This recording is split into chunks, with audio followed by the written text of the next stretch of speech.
On va passer à travers l'ordre du jour ensemble pour vous expliquer un peu le contenu de la rencontre d'aujourd'hui. Donc, à ce niveau-là, le plan de la rencontre, dans un premier temps, on va vous rappeler le principal objectif de la rencontre. Il va y avoir une présentation qui va être faite par M. Côté de chez WSP concernant l'étude de circulation qui a été faite dans le secteur, les solutions qui ont été retenues, l'impact que ça va avoir sur le niveau de service. Ça, c'est dans le fond la circulation dans le secteur. Toutes les réalisations qui sont prévues pour 2020, puis les étapes à venir, là, phase 1, phase 2 là, du projet. Ensuite, donc, comme je vous disais, on va avoir une période de questions là, où vous pourrez poser des questions par rapport à ce qui va vous avoir été présenté. Donc, je vous invite, pour la fluidité de la présentation, à garder vos questions pour la fin.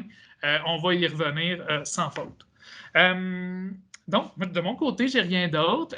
Monsieur Côté, je vous céderai la parole si vous êtes bien. Moi, je vais continuer à gérer le PowerPoint, donc vous avez juste à me dire là, quand changer la présentation. Excellent. Ah, désolé, j'ai cédé la parole un petit peu trop vite, M. Côté. Là, juste rappeler le but de la rencontre, c'est vraiment de présenter les solutions qui sont retenues pour améliorer la circulation et la sécurité routière là, pour tous les usagers, donc à la fois les véhicules, les vélos, les piétons, sur les artères commerciales, Barcoff, Vachon, puis sur la rue des Ormeaux. Donc, c'est cette présentation-là que M. Côté va faire. Donc, je vous cède la parole, M. Côté. Merci, M. Hill-Paquin. Merci à vous tous d'être présents aussi cet après-midi pour cette présentation-là. Alors, donc, la firme WSP est une firme internationale. On a plus de 45 000 employés à travers le monde et notre siège social canadien est basé à Montréal. On a répondu il y a quelques temps à une offre de la ville de Trois-Rivières pour analyser, dans le fond, les problématiques de plusieurs rues autour des accès de l'autoroute 40. Donc, l'étude comprenait, dans le fond, l'analyse de trois scénarios, donc la situation actuelle et la situation avec des améliorations. Il y avait deux phases d'amélioration et aussi correspondait à deux concepts. Ensuite, donc, le tout en bonne discussion avec notre client qui est la ville de Trois-Rivières. On a établi, dans le fond, quel était le meilleur des deux concepts grâce à une grille d'analyse. Donc, ça, c'est un peu la recette. Maintenant, les ingrédients de la recette, eh bien, on va aller à la diapo suivante. Voilà. Donc, en termes de méthodologie, dans le fond, nous avons fait des comptages aux principales intersections du secteur. Nous avons analysé ces comptages-là. Grosso modo, les trois grands, compte tenu que c'est un secteur fortement commercial, on a utilisé, dans le fond, au niveau des comptages, trois périodes, c'est-à-dire le matin, l'après-midi et une période de fin de semaine, là, principalement le samedi. Donc, on a fait les comptages, on a fait les études de circulation, on a regardé, dans le fond, les résultats et on les a comparés, dans le fond, avec les normes en vigueur, donc principalement les normes du ministère des Transports qui a cours là, actuellement. Bien, en termes de constat, vous allez être à même d'être d'accord avec moi. On a vu qu'il y avait une congestion automobile aux heures de pointe à certains carrefours. Peut-être un petit peu moins,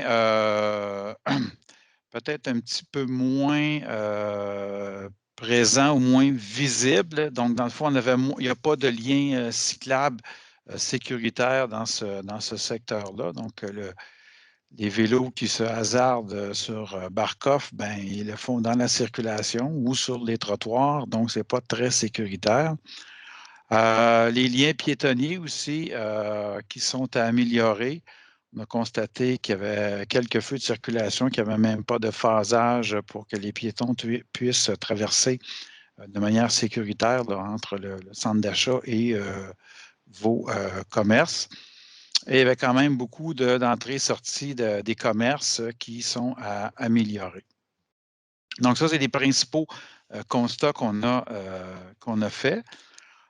Donc, à partir de ces constats-là, dans le fond, ce que le client désire, c'est bien sûr d'améliorer la sécurité et la fluidité de la circulation, autant des piétons, des vélos que des véhicules, et en intégrant, bien sûr, tout ce qui est la problématique là, ou les enjeux de sécurité liés à l'autoroute 40 là, qui est derrière vos établissements.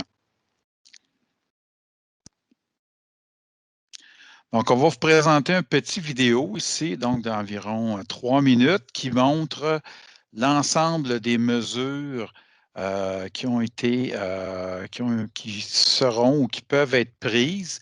En fait, le fruit de c'est le fruit de notre travail.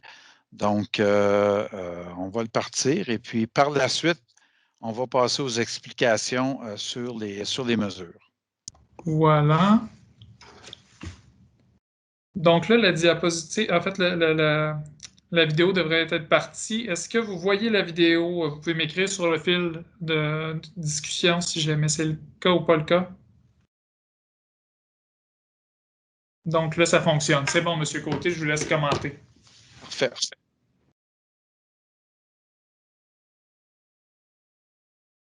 Donc, on revoit ici, là, dans le fond, en fait, pour ceux qui ne l'ont pas vu la première fois, donc on identifie les principaux axes du secteur qui étaient en jaune. En blanc, dans le fond, Barkov, Desormeaux sont la première portion de la vidéo.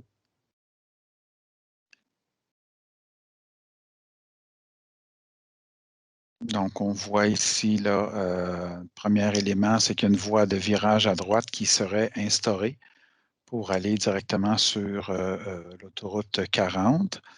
Par la suite, on continue sur Barkov en direction est. On arrive à la première intersection. On va faire une petite pause ici. Donc, on arrive à la première intersection. Donc, on voit dans le fond qu'on instaure des voies de virage à gauche gérées par des feux de circulation. Donc, on peut continuer la vidéo.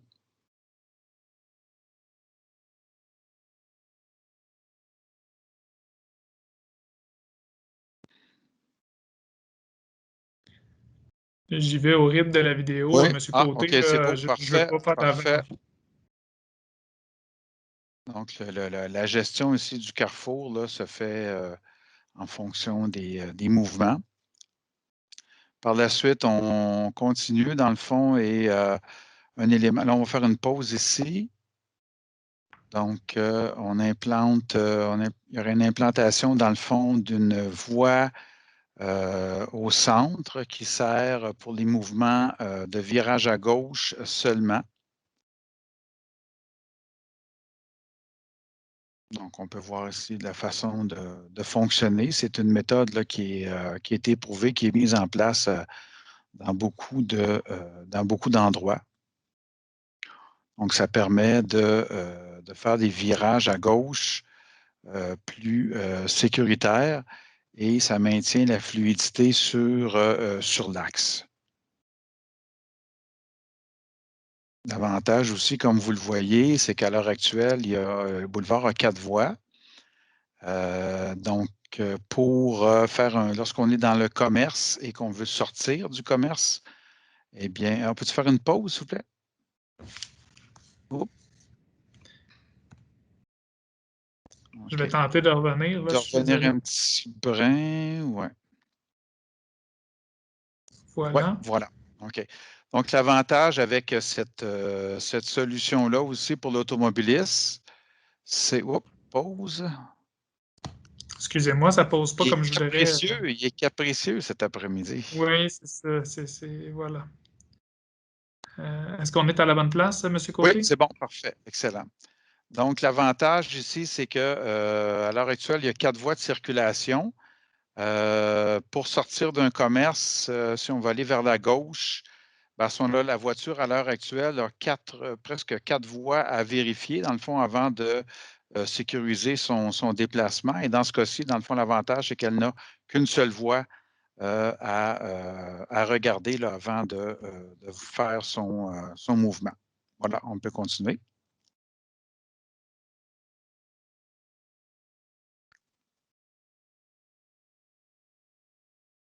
Donc, on continue encore sur Barkov. On arrive à Desormeaux. Et à Desormeaux, il y a une voie de virage à gauche qui est introduite, de même qu'un feu de circulation qui est déjà présent de mémoire. On s'en va sur Desormeaux en direction nord. Il y a une voie sur Desormeaux, dans le fond. Pause, s'il vous plaît. Voilà. OK. Donc, sur Desormeaux, on constate qu'il y a, dans le fond, une voie de stationnement, une bande cyclable balisée par les deux lignes blanches et 2 voies de circulation, comme c'est le cas actuellement. C'est bon, on peut continuer. Ça va se terminer, dans le fond, à l'intersection. Oh. C'est tout ce que j'ai. Parfait. Excellent. C'est bon? Oui. OK. Un instant, je vais fermer ça, ça ne sera pas bien long.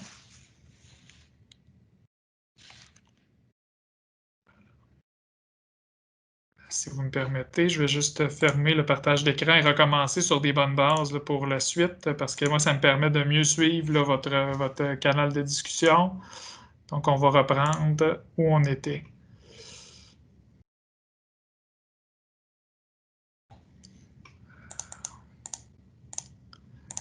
Donc, au niveau de la vidéo, on passait à la prochaine diapo. C'est bon, M. Tout à fait. Côté? C'est bon.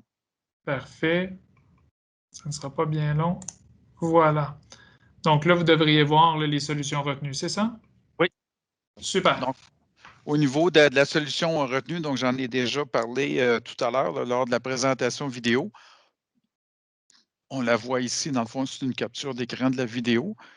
Ça nous montre que la rue Barkov passerait de 4 voies de circulation à 3 voies de circulation, dont une en voie centrale pour les virages à gauche dans les 2 sens. Dans notre jargon, on appelle ça la VG2S, donc voie de gauche dans les 2 sens. Cette solution-là, elle est reconnue, donc c'est dans les normes du ministère. Et elle est aussi implantée dans plusieurs endroits au Québec. D'ailleurs, je pense qu'à Trois-Rivières, déjà 2 endroits comme ça où ce système est implanté. Il y a beaucoup d'avantages à cette mesure-là. Dans le fond, ça permet aux automobilistes, dans le fond, de clarifier leurs intentions.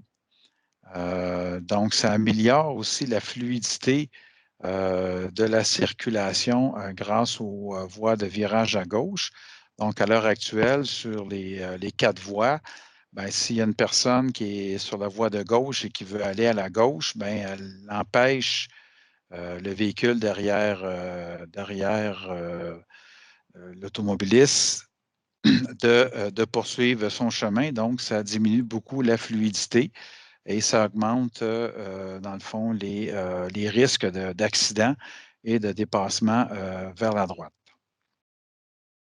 Donc, cette solution-là aussi réduit les accidents parce qu'il y a une voie dédiée pour les virages à gauche.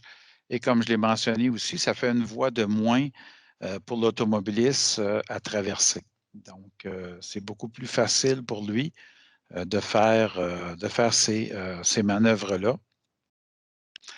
Compte tenu qu'il y a un petit peu moins de voies, il y a une réduction de la vitesse pratiquée, mais il y a une meilleure fluidité parce que ceux qui restent là dans la voie n'ont pas de manœuvre, dans le fond, pénalisante pour les véhicules derrière eux.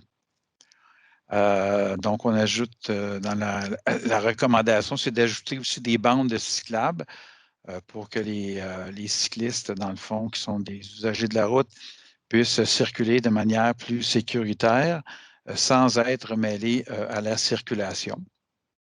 Et somme toute, là, dans le fond, la proposition, dans ce cas-ci, se fait à faible coût parce qu'on garde la même largeur de chaussée. Au final, on a les mêmes capacités de transiter pour les véhicules et il n'y a que du marquage et de la signalisation là, qui sont mises en place. Donc, c'est très, très low cost comme solution. Prochaine diapo. Donc, la voie de gauche dans les deux sens, eh bien, c'est ça. Donc, ça, c'est, comme j'ai mentionné tantôt, c'est une solution qui est éprouvée, qui va être utilisée principalement lorsqu'il y a énormément d'entrées, donc dans des secteurs commerciaux comme les vôtres.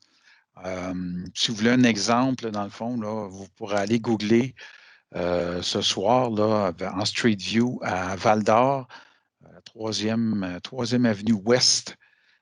Donc, ils ont implanté une voie comme ça. Donc, auparavant, il y avait un 4 voies. Là, ils sont tombés à une voie par direction et la voie de virage au centre. Donc, c'est une solution qui améliore beaucoup la sécurité routière et dans le fond, qui est appliquée, comme j'ai mentionné tantôt, lorsqu'il y a beaucoup de commerce. Donc, ça permet des virages à gauche de façon sécuritaire sans empiéter sur ceux qui veulent aller tout droit.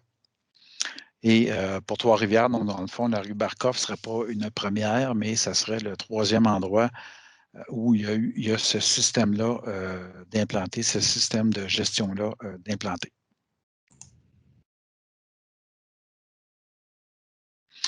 Donc, au niveau du réseau cyclable, donc nos observations terrain, nos analyses ont démontré qu'il y avait une présence de cyclistes et deux, il y avait des liens manquants. Alors, l'idée, c'est que sur Barkoff, c'est d'implanter justement des bandes cyclables afin que chaque usager de la route trouve sa place, qu'on ne soit pas mêlé ni un ni l'autre, donc que ni le cycliste se retrouve dans la voie de circulation pour auto, ni sur le trottoir, ou dans le fond, l'automobiliste se retrouve sur le chemin du cycliste aussi. Donc, ça permet, dans le fond, l'implantation des bandes cyclables permet la connexion au réseau existant et sécurise les cyclistes et leur façon de se déplacer. La diapo suivante.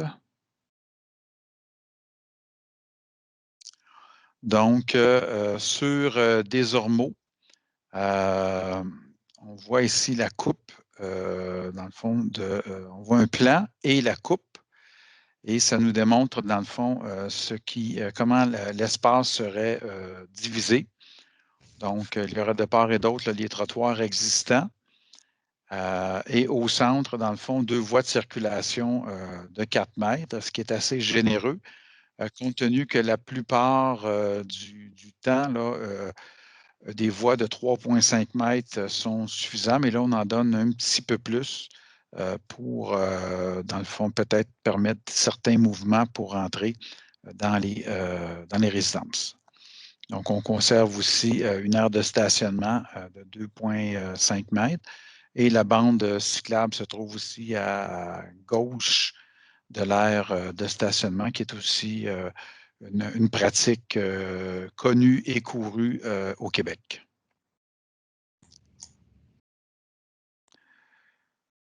Sur Vachon, donc la rue qui est au sud de l'autoroute 40, le même principe. Donc, on met une bande cyclable avec à gauche de l'aire de stationnement et on conserve 2 voies de circulation de 4 mètres.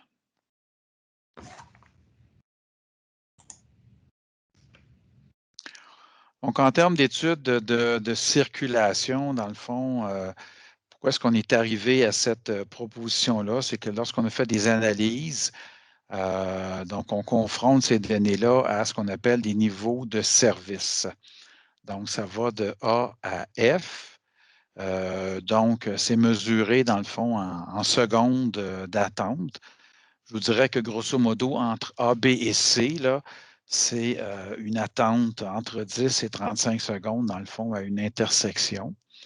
D et E, ça va de 35 à 80 secondes. Et F, c'est 80 secondes et plus aux intersections. Donc, ça, cet outil-là nous sert vraiment à voir le niveau de circulation et puis qu'est-ce qu'on peut faire avec ces niveaux-là, comment est-ce qu'on peut ajuster la chaussée, comment est-ce que, exemple, pour les feux de circulation, est-ce qu'on peut faire une programmation différente pour, exemple, passer un niveau de D à C ou de F à E.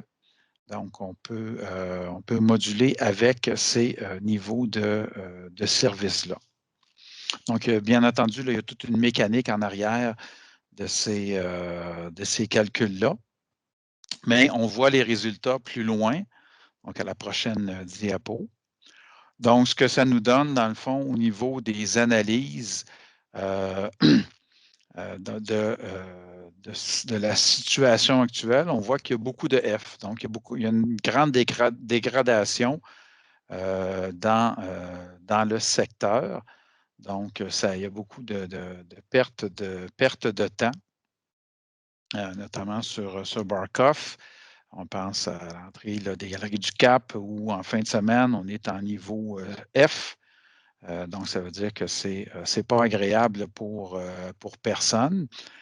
Et donc, suite à l'implantation, dans le fond, des recommandations, bien là, vous voyez qu'on passe à des niveaux de service beaucoup plus acceptables dans l'ensemble. On élimine la plupart des zones ou des niveaux de service critiques là, en F. Donc, on élimine le rouge pour le remplacer par du vert et par du jaune. Donc, les mesures devraient permettre une meilleure circulation une fois qu'elles seront implantées.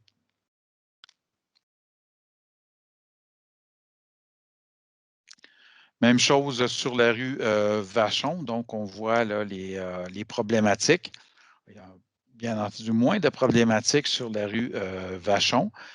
Mais malgré tout, les interventions qu'on fait font en sorte qu'on améliore les niveaux de service, donc les temps d'attente aux intersections. En termes de réalisation, dans le fond, le plan, il y a déjà des réalisations de fait. Donc, il y a eu l'implantation de feux de circulation à l'intersection des Ormeaux et Barkov en 2020. Et les étapes à venir, donc, dans le fond, c'est au printemps-été. Donc, c'est le marquage des voies de virage à gauche dans les deux sens. C'est la bande cyclable sur la rue Barkov. Marquage des bandes cyclables sur la rue des Ormeaux. Et même chose, donc, dans le fond, révision des bandes cyclables sur la rue Vachon. Donc, en prévision cet été, c'est marquage et signalisation des nouvelles façons de circuler sur Barkov qui vont être mises en place. Dans la phase 2, dans le fond, au niveau des... Ça, il n'y a pas de date d'arrêté à l'heure actuelle parce qu'il y a des discussions à voir avec les autres partenaires. Donc, le feu de circulation au coin de Barkov et de Calière avec l'ajout d'un îlot de virage à droite pour aller sur l'autoroute 40, l'ajout d'un trottoir sur Barkov, l'ajout de marquage et des bandes cyclables, dans le fond, sur Barkov entre de Calière et des Estacades, donc vers la direction ouest sur Barkov, et construction d'une piste bidirectionnelle aussi hors rue sur Vachon, entre le Petro-Canada et la rue des Estacades.